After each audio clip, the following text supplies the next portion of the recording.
Where's the beef? It's right here on Locked On Baylor. You are Locked On Baylor, your daily podcast on the Baylor Bears, part of the Locked On Podcast Network, your team every day. Thank you for joining us for another episode of Locked On Baylor, brought to you by Game Time. I'm your host, Cam Stewart. Thank you for making it your first listen today and every day. Happy not last day of February. But more importantly, welcome to Beef Day. Because this is the beef episode. Each of these three segments has a different beef going on, and all of them are legit. Okay, we'll get to Mack Rhoades beef. We'll get to Brad Brownell's brief, but we got to start with the normal, the effervescent, the evergreen beef, which is Baylor and TCU. Doesn't matter what sport they're playing, there's going to be beef between these two, and I have to apologize because yesterday, and the post-game show is essentially what it was after Baylor's win over the Horned Frogs in Fort Worth on Monday night, I did not get into the beef of it all because I didn't get to see the best part until after. And I was kicking myself. I was like, man, that was a disservice to my fans, our fans. Let's get into that. So Baylor gets redemption on TCU after they lost to them in triple overtime at the Foster Pavilion in a game that really they let get away. And they went to Fort Worth, really put a hurting on the Frogs. Again, TCU had to go on an 8-0 run to end the game just to make the final score an 8-point Baylor victory. It was a thorough domination by the Bears in the second half. And Parker Ream put out, from Fox 44, Parker Ream put out this great video of what Baylor was saying as they were kind of celebrating and headed to the locker room.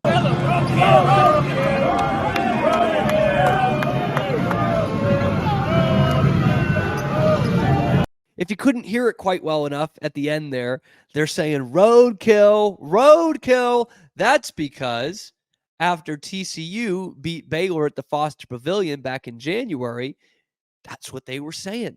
They were saying roadkill, roadkill. In fact, Jamie Dixon had the team ready and they were going to say, frogs on 3 or grit on 3 or family on 3 or one of those. And one of the players says, no, roadkill on 3. 1, 2, 3, roadkill. And that didn't sit right with the Bears. It did not sit right with the Bears. Now, I'll put my hand up. That is totally okay that TCU is doing that. Like, we're not calling for any kind of punishment or anything. They had a big road victory. They know that Baylor is the standard bearer in this conference. They know that. They know they're not quite up to Baylor's level in this sport. They get that. And so they get a big road victory. Go ahead, celebrate. It's a big win. But by that same token, you can also use it as bulletin board material. And according to Jacoby Walter, who said after the game that before the contest, Scott Drew was actually playing that video. It sounded like on a loop for his team, the celebrations from TCU and specifically the roadkill aspect of it all. So Bears go in there. They don't need no 3 overtimes. They don't even need a comeback. They just went in there and kicked the crap out of TCU, and they get to do roadkill on their home floor with an empty building because they all left to beat the traffic. You could hear the BU chants at the end of the game because it was Foster North on Monday night. All's fair in love and war, baby. Oh, but that must have felt great. That must have felt great because they knew Baylor did. I'm saying they knew they were one shot away from sweeping TCU, a good basketball team in the Big 12. That is not easy to do, let alone the fact that the schedule makers don't make it easy to do anymore because you don't play everyone twice. But they knew they were, one bounce away from sweeping these guys. TCU was not. They were way off the pace in the second game. So, roadkill, baby. This team's a bunch of road killers all of a sudden. I wish I had their stats in front of me. I think they're just over 500 on the road in the Big 12 this year. Does that sound right? Maybe right at 500, which in this conference in this year is pretty darn good, actually. Pretty pretty good.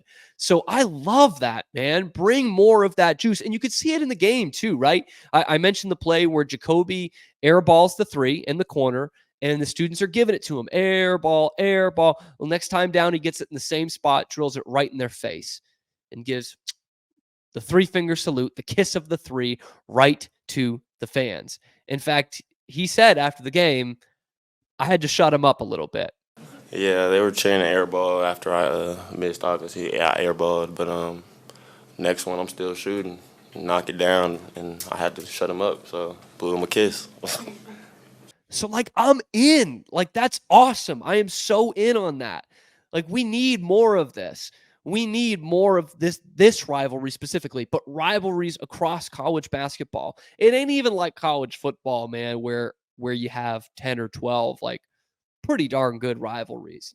It's not that way in basketball, and it hasn't really been that way with Baylor and TCU. Baylor was, the last 20 years, much better than TCU, just a little bit better at the very worst. In fact, even as TCU's rise has come up under Jamie Dixon the last few years, Baylor has become a national power and has won a national championship. So it hasn't been neck and neck the way it was in football, because TCU's taken a good edge in that series. It wasn't even the neck and neck nature that it was in football since the end of the SWC in basketball. So you really you don't have a lot of great college basketball rivalries outside of really Duke and Carolina. Like, that is head and shoulders and knees above everything else. And some of the football rivalries carry over into basketball. Like, obviously Michigan still doesn't like Ohio State, but Michigan State's a better college basketball rivalry, So I'm not saying this Baylor TCU is going to be one of the great rivalries in college basketball by any means, but this gets the juices flowing, man. And you could see it specifically with Baylor during that game on Monday. Like, they really took it personal and took it upon themselves. They've been hearing about how Big 12 teams can't win on the road, and they're probably in the comment section of Locked On Baylor seeing people, their own fans, saying they're a bunch of losers. And, they've heard it, of course, from the TCU people, how they lost them the first time. And they said, screw that, man. Screw that. You want to say we're roadkill? All right, we'll see about that. And they dominated on Monday night. So I need more of that. And props to Scott Drew for putting that up as bulletin board material. Okay, because a great program like Baylor most of the time just does not need that, but it certainly helps. And I really got a kick out of that video of those guys on their floor in their barn talking about roadkill. Frogs for dinner, baby. Frogs for dinner. Today's episode is brought to you by Game Time. It is the number one place to buy tickets, and I've already said it yesterday, but we're going to have a big atmosphere Saturday against Kansas, noon. Get out there and use Game Time to do it. Look, if you guys like wasting your time, to each their own. If that's what suits you, that's perfectly fine. If you like wasting your time and spending more money, then go to these other ticket sites, okay? Go ahead and do that. If you're like me and don't like spending more money than I have to and don't like wasting time, then go to Game Time, because it is the best place to buy your tickets. You're seeing the view from your seats before you hit purchase. You are not getting any of those hidden fees that you're seeing from all these other third-party websites. It is just no BS, only good tickets. Okay, so what you need to do is take the guesswork out of buying tickets by downloading the Game Time app and use the code LOCKEDON, LOCKEDON, for $20 off your first purchase. Okay, let's do that again. Download the Game Time app, take the guesswork out of buying tickets, and use the code LOCKEDON for $20 off the first purchase. So download Game Time today. Last minute tickets, lowest prices guaranteed. Next installment of beef comes from Baylor Athletics director Mack Rhoades. He went on the Matt Mosley Show on ESPN Central Texas, weekdays 3 to 6, with Matt Mosley and yours truly, to talk about a little bit of the state of the union. with Baylor. We talked about court storming. He wants court storming to be in there. I retweeted it on Twitter, which you can see on the screen here is at Real Cam Stewart. You can find me. I recommend listening to the whole interview because he's got some thoughtful insights on the court storming, and he has insights on the college football playoff. He's got it on the big men's tennis game that's tonight against number 1 Ohio State. Get out there to the Herd Tennis Center. And he talks about the football positional coaches a little bit and that shift towards a high-powered offense. He has a great answer on that. But then we asked him about all these shifts in the positional coaches, and specifically with the offensive line coach, Chris Kapilovic, who was only here for 2 months. And I won't paraphrase it. I want you to hear directly from Mac and Matt Mosley. Here's what Baylor's AD had to say. I thought that Kapilovic was a bad move. I understand going to Alabama, but still, it left a bad taste in my mouth because he'd been on campus 2 months. He's been recruiting these guys. We saw him the other day with the O-line.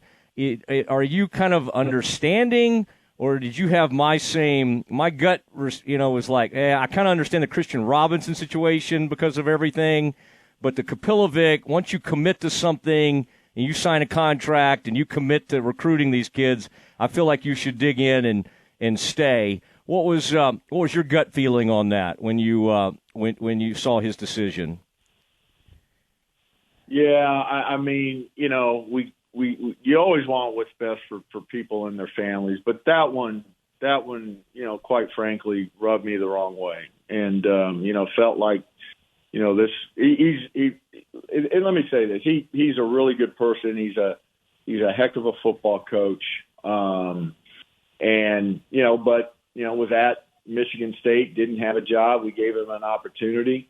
I thought, the contract that he signed was very fair. He was highly compensated, and for him to leave after a couple months or less, and who it's really hard on are our kids, are our student athletes, and when Dave had to tell them that they were going to have another coach that the one that they were just starting to get to know and really buy in with is now leaving them. They feel like the rug's been pulled out from under them, and so hated it for them. But I do think that sometimes things work out and are a blessing, and I think Mason Miller is a heck of an offensive line coach, and I think he's going to be really great with those young men. I think he's going to earn their trust pretty quickly. But that one didn't sit well with me. I thought that was a great response, and it goes to show you once again that Mac is closer to us, the fan, in terms of how he's thinking about these things. He is closer to us than a lot of people think. And I'm not putting this out there to be like, oh, gotcha, look what Mack Rhoades said. Like he's trying to bury Chris Kapilovic. Not at all. Because you heard it in that answer. He says Kapilovic's a good person. He's a good coach. You got to do what's best for you and your family, right? Like very few people are knocking the Chris Kapilovic decision in a vacuum that he goes from Baylor to Alabama, you take that job. But what Mac lays out is what a lot of us were thinking. He just said, you know what? That rubbed me the wrong way. And he mentions it in there, and we've seen it over the years. Baylor pays their coaches pretty handsomely, and their faculty as well. Like they don't skimp on that. And he kind of says it without saying it, but man, you didn't have a job. You were on a staff that was in the dumpster. Like they were being thrown out to pasture. We gave you pretty good opportunity here, and we paid you handsomely for it. And you're out here, selling a dream to these kids. You're recruiting kids. You're trying to work on what was probably the worst unit on the football team last year. And after 2 months, you're just saying, good luck with everything. There is something to that. Like, again, I know the Alabama fans have already been in my mentions on Twitter about this. Oh, this happens to us all the time. And what is Baylor? Of course, you're going to take Alabama. Again, we understand that. But you signed a contract and you were here for 2 months. And any job on the planet, your boss is not going to be happy with that. They might like you. They might wish you good luck. They might not really have much ill will, but they are not going to like that. And Mack Rhoades and a major athletic department is no different. And I thought he handled it really well. He didn't say it right away. He didn't say it as Kapilovic was walking out the door. But yeah, he should be pissed. He paid the guy, signed a contract, and, it's February, and you think, okay, we've got our staff here. And all of a sudden, he's gone. Adios. Out the door a week after being at the Brazos Landing with these guys. And he kept the main thing. He wasn't just saying, hey, I hated this. But I think he was genuine in saying the people that really suffer from this are the players. We're going to find an offensive line coach who can coach at this level. And by the way, I think they found a pretty good one. And he heard it at the end of the answer. He's pretty confident what Mason Miller is going to bring to the team. But who it hurts is these kids. And, you bring them in December, and you got to imagine a lot of kids are thinking about the portal. This is a team that went 3-9. And then Chris Kapilovic, a very, long tenured offensive line coach, comes in. He's been there. He's done that. And he is selling these kids to stay at Baylor. And he's selling recruits to come and play at Baylor. And then he can just leave right after, right, just like that. And these kids are like, well, I really liked what Coach Kapilovic was telling me and the vision that he had for me and had for this unit and had for this team. And in February, he's gone, and I have to stay here. I don't have an option like Chris Kapilovic does. So, he makes a great point there. Now, these players are left out to dry. And I think that is just as concerning from an AD standpoint as a coach leaving his head coach out to dry. It stinks.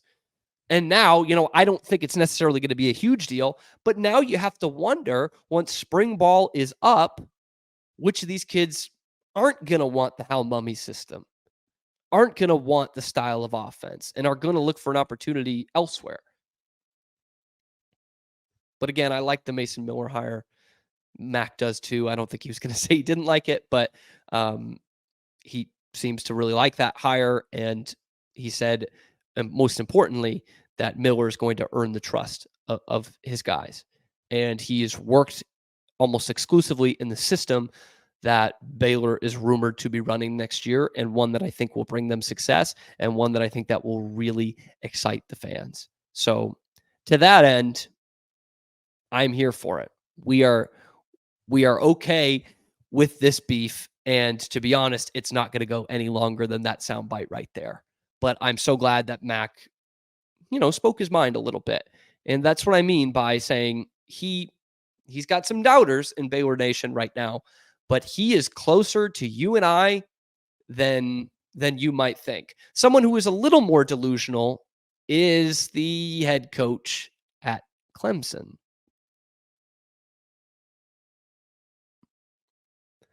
But someone who is not delusional are our friends over at FanDuel, America's #1 sports book. And I call them the money printer. That's what they do for me. You guys know I'm not the brightest knife in the chandelier. I'm not the best handicapper, but FanDuel makes it so easy that I keep winning money. So it's great. It's great. And you can get your buckets there too, because right now new customers get $150 in bonus bets with any winning $5 bet. That's $150 if your bet wins. And all you could do, you can bet on all your favorite NBA teams and players, because I know there's a lot of you out there that are just following players, and that's okay. You're just following Keontae George and Davion Mitchell and Jeremy Sohan, and that's okay. You could use quick bets, live same-game parlays, and exclusive props for all those teams and those players. All you need to do is visit FanDuel.com/locked-on to shoot your shot. Okay, that's FanDuel.com/locked-on, LOCKEDON, and shoot that shot. FanDuel, official sportsbook partner of the NBA. Last beef of the day, Brad Brownell. I know you probably don't know who that is. He's the head coach of the Clemson Tigers, who are having a good year, by the way. They're I don't know if they're in the rankings this week, but they've been in the rankings this year, and deservedly so. They do pretty well in net rankings, which is what we're going to get into. Because Brownell made some comments about the net rankings, which is what, you hear it like with RPI in college baseball. It's really what you see for how the selection is done for the NCAA tournament. Those are the rankings that really matter. The net rankings and Ken Pom, of course, as well. But he doesn't like the net ranking system because he said on, I believe, on a radio show in Clemson, a couple of things that folks don't understand is that you can manipulate the net. And there's a strength of schedule dynamic where the Big 12 has managed it with their scheduling, their non-conference scheduling. They're playing 300 level teams and winning by 40 and 50 points to increase their offensive and defensive efficiency numbers, which is a big part of the net rankings. So that's why you see teams trying to win at the end of games by 30 or 40 points instead of putting in your walk-ons. Goes on to say, so the Big 12, they're playing 8 non-conference games, 7 non-conference games against low-level teams and increasing their net. Then when they all get into the league, their totals are higher, their net rankings are higher. Their teams are perceived to be a little bit better than they actually are. This is rich, man. I love this. I personally love this because I actually made a tweet out there Monday night at the conclusion of that UNC Miami game. And I said, what happened to the ACC? This conference stinks. It's mid, but to say that would be disrespectful to all things mid. And by the way, Brownell's Clemson Tigers are better than mid. This is a legitimate tournament team and like a top 5 or 6 seed. They're a good team. And then to go and say that the Big 12 is manipulating things, so to basically imply that the ACC is just as good, if not better, is just silly, man. And he uses a record. I think they're 8-3 ACC teams against Big 12 teams this year. Pitt beat West Virginia. Virginia Tech beat Iowa State, which is an impressive win. But like, what is this, dude? Bowl season? Like, this is what the Big 12 uses against the SEC in bowl games. Like, what are you doing, brother? So I looked at the net rankings to see where his beef is at. Okay. The worst team in the Big 12 in the net rankings is West Virginia, which is 147. Okay. The second worst team is Oklahoma State at 113. So keep that in mind, 113, because the 3 worst teams in the ACC are 139, 140, and 206. Okay. Maybe he doesn't like the net rankings on that one. Fine. We'll use a different measuring stick there, Brad. How about we use Ken Pom instead? You didn't say you had any beef with Ken Pom, okay? Worst team in the conference, West Virginia, 134th in Ken Pom. Second worst, Oklahoma State at 100. Let me say that again. West Virginia is 134th and the worst ranked team in the Big 12 in Ken Pom.